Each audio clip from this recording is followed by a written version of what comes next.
We're here at NITRIDE Technologies with GM Jonathan Bowden.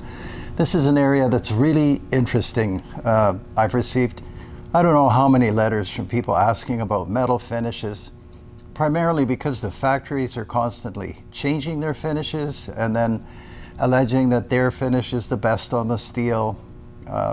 In early days, I was just used to bluing. I think most gun people were used to bluing, different kinds of bluing, maybe color case hardening. But now there are these advanced finishes. And one that's interested me maybe the most is nitriding, which Jonathan does here at NITRIDE. They also do conventional bluing, which he'll speak to. And so he was good enough to invite us, and we're going to have a tour of how these metal finishes are accomplished. And I hope you like the show. I know I don't know much about how everything is done here, so I'll be learning along with you. Go ahead, Jonathan. Hi, my name's Jonathan. I'm the general manager here at NITRIDE Technologies. We started in 2010 with the nitriding process. We've been doing black oxide since 2015 and currently offer both processes applicable to a large array of iron-based materials and, of course, firearms as well. Why don't we start by having a look at where the nitriding begins? So you receive the materials here and talk to the customer, hear their expectations, and then I know that with firearms you require the firearm be disassembled. You can't bring a gun, like a complete gun here. This is true of all these types of places. And Jonathan and his team take the parts of the rifle, and from there you can probably take it. So I brought a Winchester in here, and that's kind of the gun star of the show. I left it here, and it's been fully treated, and at the end I'm going to assemble it because I had to take it apart, and then you're going to see the difference, which I am expecting will be shocking. You'll be amazed at how this nitriding changes the appearance of the steel, and it is an extremely durable finish. It's not like these surface finishes. It's not a paint, it's not anything else. It's essentially in the steel toward parkerizing, but different. Anyway, take us through, just walk us through. And that's right, Mike. It's not a coating or a plating, it's a alloying of the surface of the material. We diffuse nitrogen in and then black oxide on top of that, and so there's no coating to flake off or for corrosion to creep underneath like you would with the platings like chrome plating or perhaps Cerakote and other processes that are applied over top. And those of you that wrote me from Africa, some even sent pictures, and they had custom rifles built that were coated at, to me, significant expense. Everything was great. The temperature wasn't a problem. Heat, abrasion was not a problem. Impact, which I wouldn't have thought of. Impact creates a crack or a chip even, and that's the end. It peels off just like everything else peels off, but not so with nitriding or parkerizing or conventional bluing or rust bluing. Anyway, go ahead and show us what's what. All orders are received here in the receiving area. All the work pieces are photographed in this photo booth here. Every workpiece has a photograph taken with this photomacrographic scale bar for scale and reference, because it's hard to tell from a picture how big something really is, to identify the parts as they are tracked and processed throughout the shop here. Camera mount, cell phone used to take the picture, and we're able to take pictures very easily and have them uploaded onto our network drive. In the case of firearms orders, they are fully disassembled before shipping to us. That they need to be disassembled. We're not gunsmiths. We don't want to remove the stock and remove the springs, remove all the non-steel components. They do need to be fully disassembled, and we have a lot of information about that on our FAQ on our website, Firearms FAQ. Everything that you would need to know to place an order for firearms nitriding or black oxiding is on the website. And so we will receive the firearm order, and we'll lay out all the pieces. Maybe it's 19 pieces. We lay it all out, take a photograph, so we know what we've received. And everything is recounted and checked against the picture throughout all the major steps of the process. That way, if something gets missed, maybe it's left in a basket, slips in somewhere, gets lost for a moment, we know where it is and we can find it easily. And with the firearm components, of course, you don't want to miss even one part. With irreplaceable, unique parts like firearm components, there's even more tracking throughout the system to ensure that the risk of losing a piece is very low. Very good. Okay, so parts are documented here, and from here, where do we go? The process here follows kind of a horseshoe in and out flow without too much doubling back. We kind of have like a one direction flow. We saw the receiving. This is the fixturing area. There's some fixture baskets, screens, and other devices that we use to fixture up the orders into baskets. Generally, this is where we fixture small parts. Often firearm components are fixtured here. And over here, if we swing around, there's bigger baskets. So we may fixture parts into the small square baskets you saw over there and then stack them up in these bigger baskets. Those big cylindrical shaped baskets, those are the baskets we use for nitriding. And these ones over here are the ones we use for black oxiding. A lot of workpieces are finished machined and the surface condition is already clean, free of oxides, mill scale, things like that, and they can just be fixtured and processed the way they are. But many workpieces need to be sandblasted or bead blasted to remove oxides from the surface from prior heat treating, or perhaps it's a firearm. When individuals send in a firearm, it's going to have a black oxide finish, it's going to have some kind of finish already on it. We need to remove that for the best results. And so we will prepare the surface over here. You can see, yeah, look at this. Many parts are sandblasted. Here is a what we'd call a white metal finish, a clean white metal finish. This is a muzzle brake.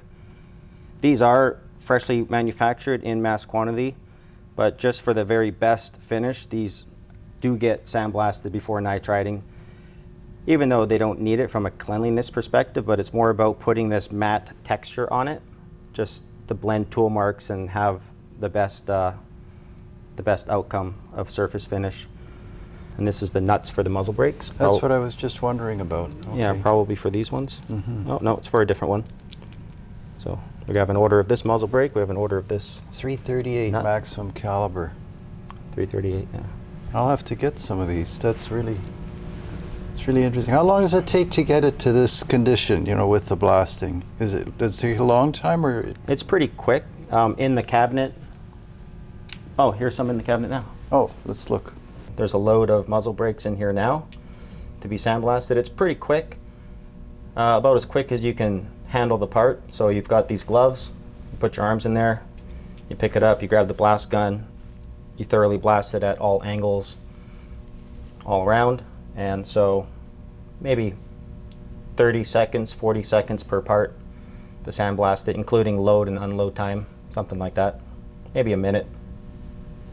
Okay, and so, I mean, this part looks pretty good to me right now, but we've got to blast it so that the nitride goes into the steel? Is that the... You could nitride and black oxide this the way it is now, but if you were to black oxide this how it is now, it's shiny, it's going to be a black version of this finish, so it's going to be kind of a black, shiny, machined finish. Nitriding does impart some surface roughness, and it will be more of a matte finish, but it's still a better look to sandblast with aluminum oxide. All right, so we've got the parts, we've got the this is blasting. surface prep. So Are all of these the same, or are these Nope. different types of? Yeah, so these are different. This is surface prep, so you could say this is a pre-process area. This is a post-process area. After nitriding, you can see it's a matte finish, Right. kind of a sooty, dusty kind of matte finish, dry matte look. Over here is where that gets polished. So about 60% of the orders are polished in these cabinets, sandblast cabinets, but the media we use is fine glass bead. It's a number 13 glass bead. The diameter of the beads is about 0.003 of an inch, about 2 to 3 thou. So it's very fine. I was just going to ask about that. Yeah, you can do a little pinch of it and you can feel it. Yeah, that's super fine. Yeah, you can barely see the individual beads. They're so fine. That's remarkably fine. That's like Yeah. Powder, finer than baby powder. Yeah, it's like baby powder. And so we basically blow these glass beads at the surface at about a 40-50 psi working pressure, and it's enough to polish, but not go too far. If you were to use bigger glass beads, you can damage the surface. Yeah, maybe especially even on change corners. dimensions if you Yeah. stay on one spot too long.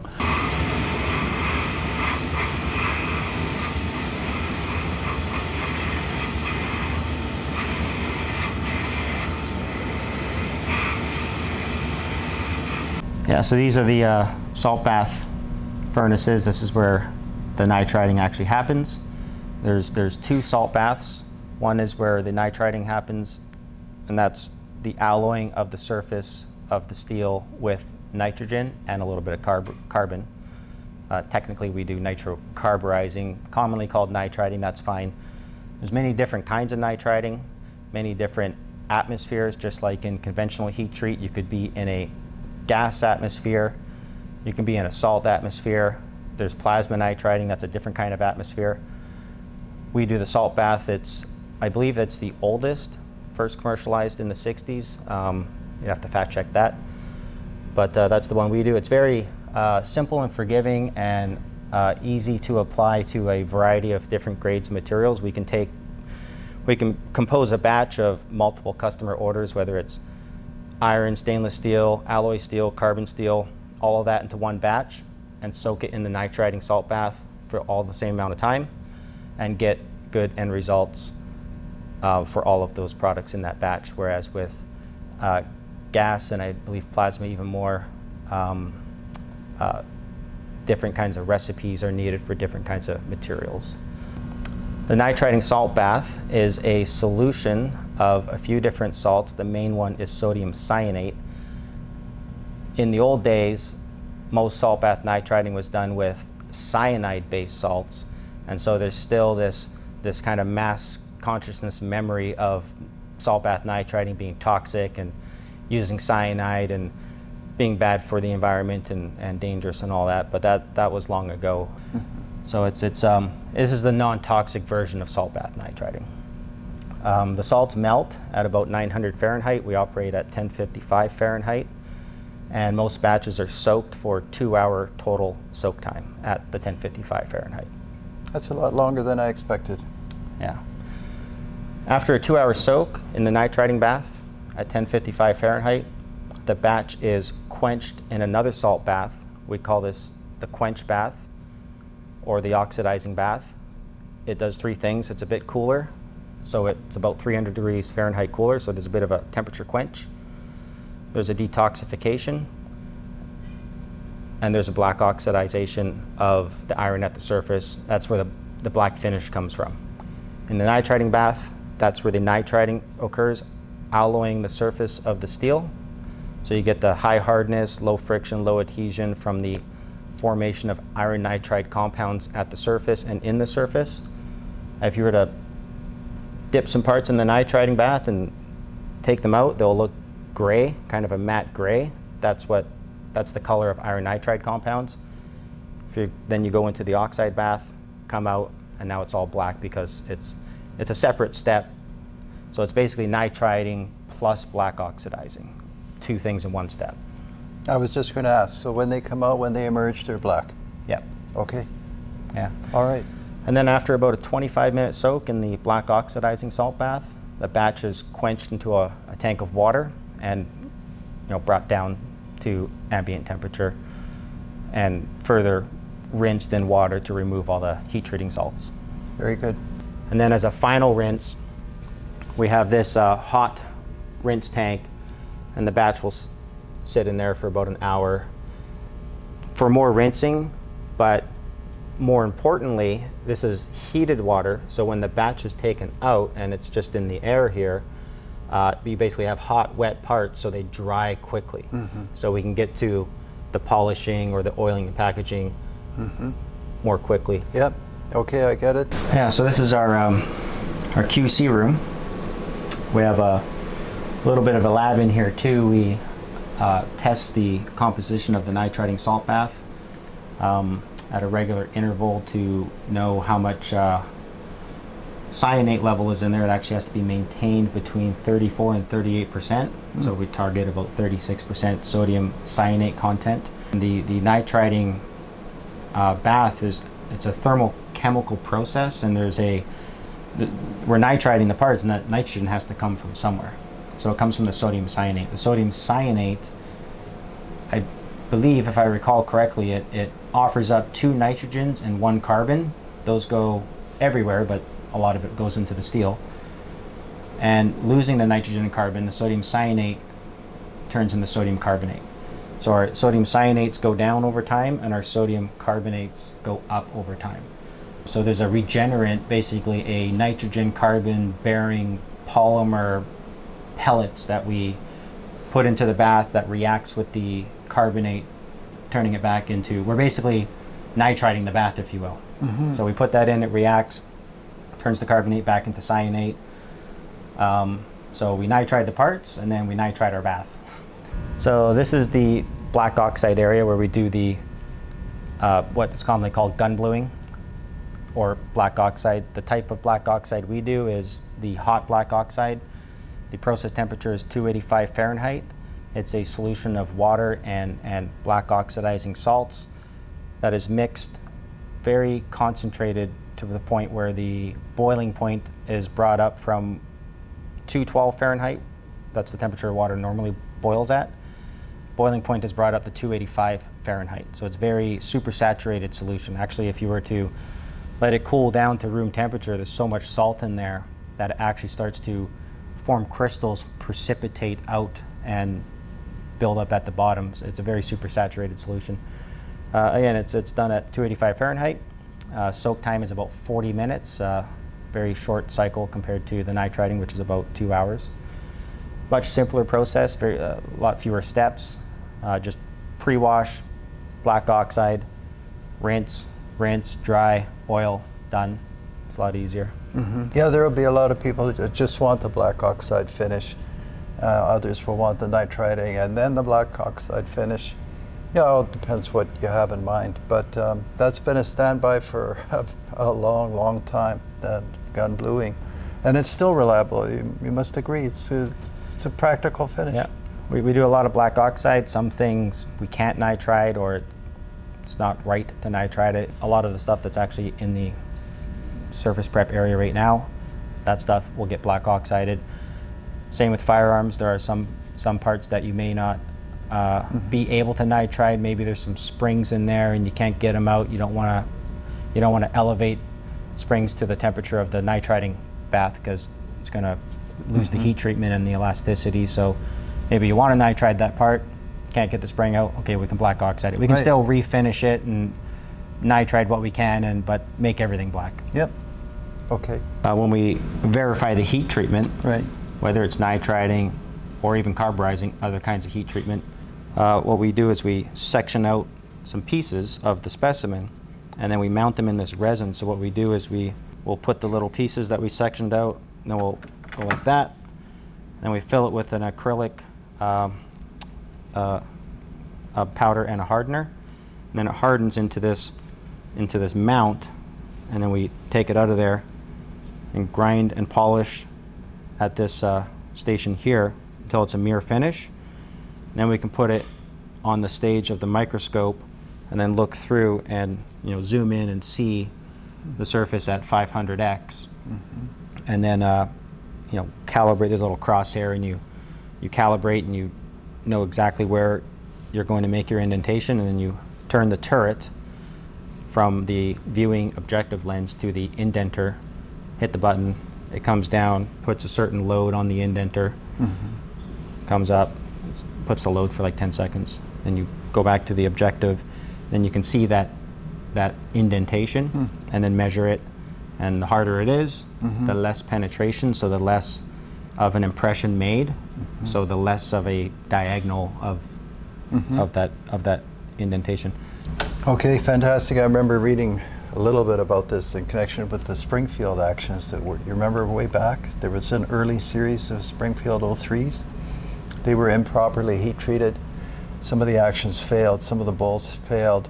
Then they went to a nickel steel, And in the end, they made one of the best actions ever. It had incredible surface hardness. I don't know what method they used. And then the inside was soft. So it wasn't hard enough to be brittle, but you could take a bar, which I actually saw being done, smashing the side rails, and the exterior eventually gave way, but the interior never did. So the action would technically never really fail. Nobody's going to get hurt. Yeah, so we have 2 oil stations here. And each oil station has its own drum of oil. They're basically the same, just one is, this is the thin one. Actually, it says it right there. Pen dip, it's oil we get from Dubois, Pen Dip Super. It's a thinner oil. This is where we oil the smaller parts in these baskets. These are actually barbecue baskets that you would get from a Superstore Always or good. Walmart. And we line them with this nylon mesh so the parts don't get scratched. So we'll put, let's say muzzle brakes in here or whatever it is. Dip it in that, sit it here. Then all the runoff runs through a hose back in, so it's doesn't require labor to drain like a reservoir and it works quite well. And the other one to my right here is basically the same oil, but a thicker version. So, and then the orders are packaged after oiling, which is done on this bench that is obviously seeing a lot of oil and packaging. Yep, for sure. We have wax paper there and poly paper here, which is basically just butcher paper. And we put that, we line the boxes with that. It's mostly just for a package presentation, just to kind of have a standard of quality and presentation, even when orders leave the door. When you receive your order, it's not a oily box or... Yeah, that's right, yeah. So my Winchester is somewhere in here in this stuff, yeah? It is. So here it is all packaged up like a bunch of meat.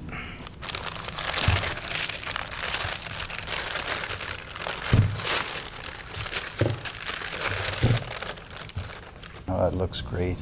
The oil hasn't dried, but that's basically what you got. No, it's terrific. I remember, and we filmed, of course, the before, so that is quite a difference. Incredibly durable finish. I don't mind the oil. Yeah. Yep, that's great. And if you did, scratch it or try to scratch it, if you were to see what looks like a scratch, just remember this is black oxide on top of nitriding. So at the best, what you're doing is just kind of removing the black oxide. Some people, might easily assume the black is the nitriding. That's the black oxide. That looks fantastic. Yeah. And this was just regular process. You ran it through the bead blast and everything else, and I can see that's terrific. Excited to get it together. It's in the steel. That's the way it should be. I've also seen some spectacular failures from my own collection of the surface stuff. And the people are so well-meaning that apply it, because a lot of people are doing this in ovens, and I don't know how they do it. But I don't even go back to them. I just see that this is an inferior finish. Those coatings, this is the way to go. Excellent. I think the ultimate might be NITRIDE and Cerakote, because with Cerakote you can extend corrosion resistance, but I think more importantly you can pick your color. Yeah, they like the colors. It's like the Ford where it is true. You can have any color you want as long as it's black. Black, it is true. Those spectacular olives and we've had customers where we've nitrided their firearms, and then they do some kind of Cerakote camo pattern on top of that, and basically have the best of both worlds. So we've covered a lot of ground, and I'm glad we came here. Jonathan, you've been just excellent. Thank you very much. And for all of you that wrote me, especially younger shooters and people just getting into custom guns, I noticed a trend toward like the cosmetic appearance of things, and I don't like writing people back and being too critical, but I noticed sort of a trend toward the appearance of things, and I think the things should look good, the guns should look good, and the steel should look good, but it should also be good. And some of the finishes that I was seeing, multicolored and so on, that's very attractive, and I don't dispute that that's maybe what you want. But I thought it's really useful to have a video on somebody who's entirely technically proficient and knows what's what. So no speculation. So today we covered nitriding and black oxide bluing and so on and so forth, a lot more. I hope you stick with the video. It takes time to learn, but it's worth learning. So Jonathan, I don't know if you had any closing remarks, but thank you again. Yeah, it's a pleasure having you, and thank you for your interest. We've worked hard these last 14 years to develop the business and develop the processes, and we've had individuals just discover nitriding. Somehow they organically learn about it on the internet, and they Google it, and they find us, and they contact us, and we have a project, and nitride the firearm or black oxide it, but we haven't really reached out social media wise, so this is the first time having having a video and having a That's great. social media presence. So I really appreciate you taking the time to work on this with me, and we just redid our website recently. It's got a lot of great articles. I think we have 9 articles now. We have a article about firearms nitriding. We have FAQs for nitriding and black oxiding, and more articles to come, but I would definitely encourage people to check the articles. There's more information in there than I could explain in one conversation, and of course any questions, phone us and ask for me, and I can answer all your questions. What we're trying to do is bridge the gap between ScienceDirect.com and scientific white papers and the tribal knowledge that is in one man's head. Businesses like this, there's one guy that knows everything, and then there's basically nothing on the internet. You try to learn about nitriding or heat treating or basically any kind of surface finishing process, or probably anything. It's the same information copied and pasted, and it's very generic and because I know a lot about nitriding, when I look at it, half of it's wrong, or it's no longer relevant, or it's misleading. Right. And I had to learn starting from that, and I have a massive collection of information now. So what we're doing is we're publishing articles. I have about 9 on there, maybe about 20 more to write, and I'm just going to fill in that whole gap and have pretty much everything there is to know published on our website, at least about nitriding and black oxide, because that's what I know, but trying to fill in the gap so that information is actually accessible to anyone on the planet. That's fantastic. Yeah, really our privilege to be here. I learned a lot myself, and I'll get that Winchester together, and you'll see what a change from our original video with the rusted wreck I brought to Jonathan, and hopefully a Winchester that not only pleasure to own, but very, very durable. In fact, more durable than it originally was from the factory. All right, well, thanks for watching, and we'll see you on the next video. Take care until then. Thank you.